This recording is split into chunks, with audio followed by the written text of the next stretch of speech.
We've covered security risk assessment a little bit in the last lesson, but there's lots more to talk about. Security is all about determining risks or exposure, understanding the likelihood of attacks, and designing defenses around these risks to minimize the impact of an attack. This thought process is actually something that everyone uses in their daily life, whether they know it or not. Think of when you cross a busy intersection. You assess the probability of being hit by an oncoming car and minimize that risk by choosing the right time to cross the road. Security risk assessment starts with threat modeling. First, we identify likely threats to our systems. Then, we assign them priorities that correspond to severity and probability. We do this by brainstorming from the perspective of an outside attacker, putting ourselves in a hacker's shoes. It helps to start by figuring out what high-value targets an attacker may want to go after. From there, you can start to look at possible attack vectors that could be used to gain access to high-value assets. High-value data usually includes account information like usernames and passwords.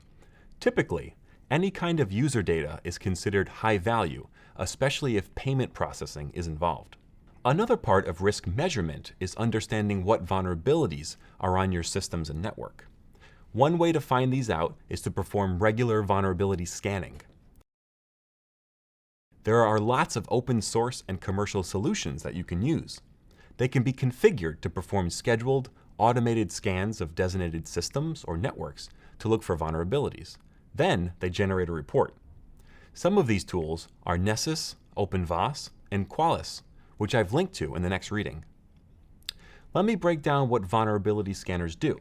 Heads up, this might be a little dense, so feel free to go over it again. Vulnerability scanners are services that run on your system within your control that conduct periodic scans of configured networks. The service then conducts scans to find and discover hosts on the network. Once hosts are found, either through a ping sweep or port scanning, more detailed scans are run against discovered hosts. Scans upon scans upon scans. A port scan of either common ports or all possible valid ports is conducted against discovered hosts to determine what services are listening. These services are then probed to try to discover more info about the type of service and what version is listening on the relevant port. This information can then be checked against databases of known vulnerabilities. If a vulnerable version of a service is discovered, the scanner will add it to its report. Once the scan is finished, the discovered vulnerabilities and hosts are compiled in a report. That way, an analyst can quickly and easily see where the problem areas are on the network. Found vulnerabilities are prioritized according to severity and other categorization. Severity takes into account a number of things, like how likely the vulnerability is to be exploited. It also considers the type of access the vulnerability would provide to an attacker, and whether or not it can be exploited remotely or not. Vulnerabilities in the report will have links to detailed and disclosed information about the vulnerability. In some cases, it will also have recommendations on how to get rid of it. Vulnerability scanners will detect lots of things, ranging from misconfigured services that represent potential risks to detecting the presence of backdoors in systems. It's important to call out that vulnerability scanning can only detect known and disclosed vulnerabilities and insecure configurations. That's why it's important for you to have an automated vulnerability scan conducted regularly. You'll also need to keep the vulnerability database up to date to make sure new vulnerabilities are detected quickly. But vulnerability scanning isn't the only way to put your defenses to the test. Conducting regular penetration tests is also really encouraged to test your defenses even more. These tests will also ensure detection and alerting systems are working properly.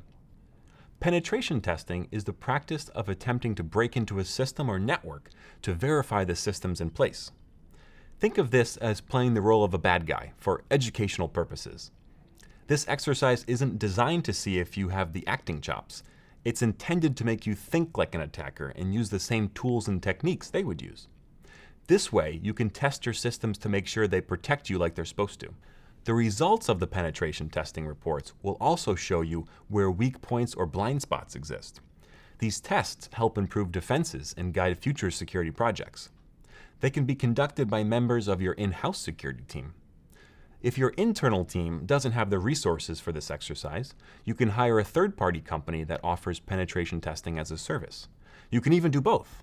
That would help give you more perspectives on your defense systems, and you'll get a more comprehensive test this way.